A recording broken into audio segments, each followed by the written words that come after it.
Warning: this video and all other videos on this channel are for entertainment purposes only. The content of this video and all other videos on this channel are the opinions of the creator only and do not constitute legal, trading, investment, or financial advice of any kind. Investing carries a high level of risk and the majority of retail clients lose money. Do not invest any capital unless you understand the risks and you are prepared to lose it all. Right, hello and welcome to Camel Finance. I'm your boy Camel and welcome to the weekend's deep dive. This weekend, I'm going to do a slightly different approach here. I'm going to run through a bunch of new charts that I generated for an article that I wrote on X, which is my macro base case for a global recession and bear market next year. Frankly, I kind of wrote the article as an experiment. I wanted to see how it would go. I expected to put about 1 hour into it, and I ended up putting in about 10 times that. But it has been quite well received, so I thought I would share it with you, but I thought this might make a refreshing change, because I have to be honest, even I am getting sick of repeating myself every weekend, so it's nice for my own sanity to take a little break. So just before we run through my macro case for a bear market next year with a global recession, a bunch of you guys have been pointing out that I did promise to do a live stream for 35k subs as we hit that milestone now. I also promised I would give away a bunch of stuff, including things like merch, PDFs, cheap indicator discounts, and a bunch more. And Slice reached out to me yesterday and said, hey, to celebrate this, we're going to offer everyone a 90% discount to the Slice platform using code CAMEL90. So if you want to try the Slice platform out, you can get a 90% discount. This Slice discount is going to be running all week, I believe, and I hope you'll join us on Thursday for the live stream at 12 UK time. So without further ado, let's hop in to this idea of mine, which is that I think we have got a very strong and compelling case for a macro top this year and a huge bear market in 2026. If you happen to be new here, then I think it's important to understand first and foremost that you should not be tarring me with a perma-bear or doomsayer brush, okay? I have been publicly long the entire way up with receipts to prove it, okay? So I am not one of these perma-bear, perma-doom caller, perma-recession caller guys, okay? I've been long suggesting that we are heading towards a recession. I do finally believe we are practically there now. But again, I have not been just permanently posting charts with big red arrows pointing to the downside, and I have certainly not missed the move on the way up, right? We have publicly bought the lows. We publicly called the bottom like this when no one else, frankly, was able to. I know there was always a handful of accounts that did, but this was an extremely contrarian trade at the time. We also publicly longed the lows of Bitcoin right around the same time. So I am by no means a doomsayer or perma-bear, okay? I'm just simply someone that has been able to come up with an idea that we would see deterioration in certain places, we would head towards a recession, and now a few years later, as the markets have gone parabolic and blow off toppy as expected, we also seem to be, as far as I can tell, this close. I'm holding a finger and a thumb up here with a very small gap between them to being in a recession. So what I'm going to attempt to do now is run through some nice charts that kind of illustrate my point, right? And I'll show you exactly why I think this. The jobs data keeps getting worse. We keep getting endless downward revisions and numbers that currently actually sit in recessionary territory when charted. Today's setups look exactly like prior occurrences of recessions and bear markets, and you can see that here, okay? At the top is the S&P 500, and you can see the dot-com bubble, the GFC, and the C19 era, okay? All recessionary periods. And at the bottom, we've got the unemployment rate. Notice how it's rising into the recession, okay? That's normal and to be expected. We saw the same thing here, the same thing in COVID. And right now, we continue to coil up and look like we are vulnerable to a big recessionary spike. So unless this unemployment rate in the US can print consistent back-to-back lower prints, then I make the case we are indeed susceptible to a spike synonymous with recessionary periods. So the next chart that shows a very similar theme here is consumer confidence. It's actually not showing any signs of improvement since the high prior to the C19 period. So again, at the top, there's the S&P with the recessions identified,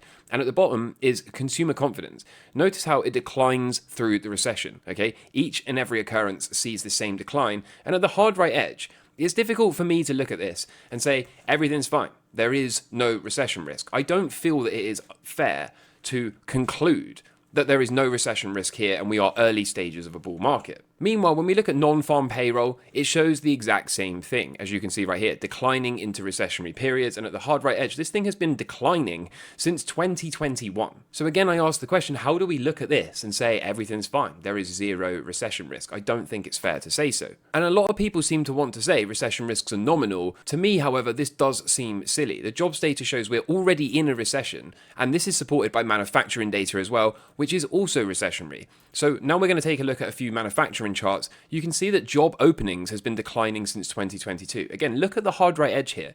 Okay, does this look like it's not a problem to you? To me, this looks like it's a problem, and it looks like the chickens are going to come home to roost in the not too distant future. The absolute same is true when we look at manufacturing new orders, also showing a recessionary look, barely above the 50 line, which is considered the signal line, okay, and you'll notice that all recessions we see declines, waterfall spills below that 50 line. So unless this thing can start to explode to the upside, this is also still a highly vulnerable look. And guess what? It's a very similar scenario when we look at the manufacturing jobs created, currently also turning down below the zero line, okay? Just like we saw in prior instances of recession. So far, out of the things I track, it is impossible for me to look at this and say there is no recession risk. We currently look exactly like we are heading into a recession. We might already be there. And again, it's super important to point this out, right? The market is not the economy. So it's okay to say the economy looks like it's heading into a recession while still being bullish on risk assets, right? I am still long and strong. I still have a lot of public positions. I'm actually still bullish on risk assets heading into the next sort of 1 to 3 months. But again, the markets are not the economy, and it's important to understand that. But equally, I also make the case it's important to understand that everything I've shown you so far looks susceptible to a recessionary period. It's also of note, the US manufacturing sector has gone nearly 3 years without 1 quarter of consecutive positive growth, and is also showing a recessionary look. Again, at the hard right edge, does this fill you with confidence? Okay, does this strike you as the sort of thing that could see us continuing a rip-roaring bull market well into 2026 and beyond? Things can change, but they haven't changed yet. I personally cannot discount a recession until all of the above has improved significantly. Right now, they need to all turn around and move 180 degrees in the opposite direction, right? We are a long way off from being able to say with any degree of confidence that there is no recession risk here. Right now, I ask why anyone should look at this data and conclude the recession risk is low. And at this stage, many people will probably be wondering, how is it that we could possibly be in a recession already when we had no official declaration of such? But this is simply the way it goes every single time. The National Bureau of Economic Research, the NBER, is officially in charge of declaring recessions. Now, historically, they are always late to do so, and my favourite example of this is in December of 2008, the NBER officially dated the GFC a recession, but in doing so, they cited an official start date back at December 2007. By December 2008, the S&P had already fallen 48% from its all-time high, and the total top-to-bottom move was around 58%. So waiting for the NBER to officially declare this thing a recession will suffice neither as downside protection nor as an exit signal. And I included a screenshot here that shows you the official declaration that the US was in a recession came on December 1st, 2008, but when the NBER dated the recession, they started it back at December 2007. So it's entirely possible we could be living through the exact same thing. We're already in a recession, it's just they're going to be about 12 months late to declare it as they always are. And all of this, keep in mind, without any mention so far of the endless downward revisions we've seen in the labour market. And this one here, the 911,000, was one of the biggest ones in history, revised by almost 1 million to the downside. So, if we were to go back to any one of these charts and the NBER was to paint some recessionary bars back in time over this, okay, then would it really be any different to the prior times? I don't think so personally. So how is it then that the markets are at all-time highs and we are, according to me at least, in a recession? And again, the markets are not the economy, right, as the old adage goes. Right now, I make the case that the average market participant, both retail and institutional, have a base case of soft landing or no landing. They are looking at the recent round of earnings beats and the upcoming rate cuts as bullish. And if this really were a soft landing, they would be correct to do so. Okay, now a lot of people again get this wrong. They often come at me in the comments and say things like, Camel, everyone's calling for a recession. Camel, it's not contrarian to call for a recession. There's no way we can have a recession when everyone's expecting it, okay? But this is simply false. This is absolutely false. Because when we look at the Bank of America Fund Managers Survey, just 13% at the moment are looking for a hard landing. The rest of the street, which is where it matters, has no landing or soft landing as its base case. So it doesn't really matter how many people on Twitter, for example, are jumping up and down screaming recession, because frankly, they don't have any skin in the game. Right? Most of them have been doubting and fading this rally the entire way up. They've been posting those big red arrows pointing to the downside at every local top, and they haven't made any money, okay? They've just been sidelined, they've just been angry, they've just been doubting this move. Their opinion for a recession looming doesn't carry any weight. But what does matter is when you've got a mere 13% of the Wall Street looking for a hard landing, okay? A mere 13% of fund managers looking for a hard landing means that this is an incredibly contrarian trade.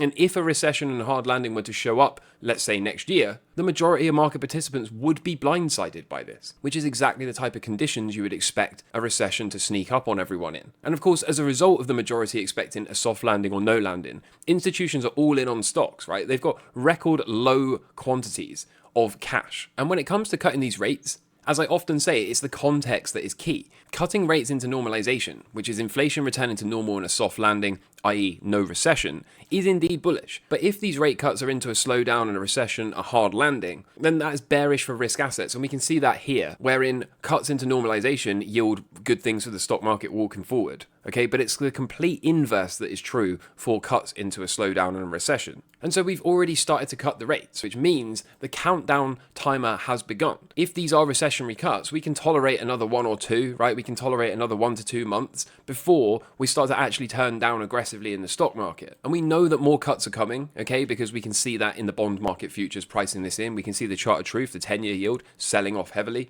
I've seen a lot of tape slave comments in the last week which were pointing at this little counter trend bounce here, but this is nothing more than a counter trend bounce, right? The chart of truth, the 10-year yield is moving to the downside, and thus we know rate cuts are going to come. If this was a real move to the upside and it was going to break out and move way, way higher like a lot of people seem to think, then this would have repriced massively in the other direction. It's not doing that for a reason, right? It's because we are going to be seeing another cut and the rates are going to have to adjust to allow that. So we've already started the countdown timer. If these really are cuts into a recession, then we can only tolerate another 1 to 3 months at the most of upside here before the markets have to start to turn down and the real top will be in place. And again, when we scroll back up and look at all this other stuff I've showed you so far, right, it's going to be extremely obvious in hindsight because the labour market is deteriorating in real time, which means the interest rates are overly restrictive for the labour market conditions and the manufacturing conditions. We also know that we can't count on the NBER to be anything other than late to officially date this recession. We also know that as bad as the labour market deterioration is, they continuously revise the data down. We also know that where it matters, the entire Wall Street is looking the wrong way and is all in on stocks, all against the backdrop of a narrative, which is that these are cuts that will yield nothing but upside for years to come in the markets, right? Which I make the case is absolutely false. I maintain these are indeed cuts into a slowdown, and thus the markets are only going to be able to tolerate another 2 or 3 cuts before the stock market starts to catch up with the economy. And we can see this gap here because we are currently looking at one of the biggest disconnects between the stock market and the economy ever recorded. Take a look at this, okay? Job openings. What we have got here is a historic disconnect between markets and the real economy. Again, unemployment level turning up. And of course, we should also mention that we are currently running inflation at target pretty much, right? Below target even, because historically 2.5% CPI is equivalent to about 2% PCE, and it is 2% PCE that the Fed is actually targeting. So again, the Fed is not just late to cut, but it's extremely far behind the curve. And the real question I think investors should be asking themselves is, do you think this gap is permanent, or do you think at some point something is going to change? I make the case we have got a whopping great correction staring us down the barrel, and it's not going to take long before this thing starts to manifest. And keep in mind, the stock market is going this vertical with consumer sentiment below the levels we saw following the Lehman Brothers collapse back in the great financial crisis, right? Look at this at the hard right edge, way below what we saw when the Lehman Brothers failed, okay? So I can only conclude taking a contrarian approach here and looking for a hard landing. And again, it's important to remember it is indeed contrarian because it's the street that matter, and it's the street that are not looking for a hard landing at all at the moment. And thus, I think there's an extremely compelling case that the markets are going to top Q4 of this year, especially given the historical context with cuts into a slowdown. Now, if I'm right, we're going to see this top within 6 months. We're even going to see this top within 3 months. But as per the headline, I don't think this is just going to be a standard bear market, right? A technical bear market. 20% top to bottom or even slightly more than that. I think what we're going to see is something way, way, way bigger. I think we're going to be more on par with the GFC, if not exceeding the GFC back in 2008. And in this next section, I'm going to outline exactly why. Okay, one of the main reasons I suspect this is we are going to have to likely mean revert the most overpriced market in history. We got a Buffett indicator showing 217%, okay, well above the .com and GFC levels, as you can see at the hard right edge. And whilst many are quick to contest the Buffett indicator and suggest it's an outdated metric, even if we discard the Buffett indicator, we can see the same idea playing out here when we look at the value of public and private equities to GDP ratio. As you can see right here, okay, well in excess at the hard right edge of the .com and GFC periods. In this chart, we can see the S&P 500 and the Wilshire 5000 versus GDP, okay, GDP down the bottom, way overpriced. Now, of course, there is a debasement component to this, but to say that stocks are not extremely overvalued is simply false. I showed, I think yesterday in the live stream, that we've got PLTR, for example, trading on a 600 PE, okay? Like, this is absolutely ludicrous. But the question I want to ask is, do you really think we can avoid mean reverting and having this kind of cleanse, bringing valuations back to normal? Or are you really suggesting that this is a new paradigm, right? And we are never going to get anywhere close to this mean, right? This mean is a long way down. And think about it this way, a 50% correction from 300% would bring us back down in this kind of neighborhood, right? So we would still not be at the mean, but we would at least be back to the kind of levels below the peak of the GFC and the .com bubble burst. Now, technically, I think we can posit that US stocks are in a hyperwave, okay? I think this is absolutely valid. I've even spoken to the author, Socrates, about this, and he believes this is also a valid hyperwave. And the funny thing about hyperwaves is when phase 4 violates, okay, nearly all of the time, they return all the way back to phase 1. Now, that is a very long way down, well over 70%. And even if you don't think that is possible, okay, a simple logarithmic channel will show the median line is 62% lower. We happen to be trading right into it at the moment at the top of this channel, by the way.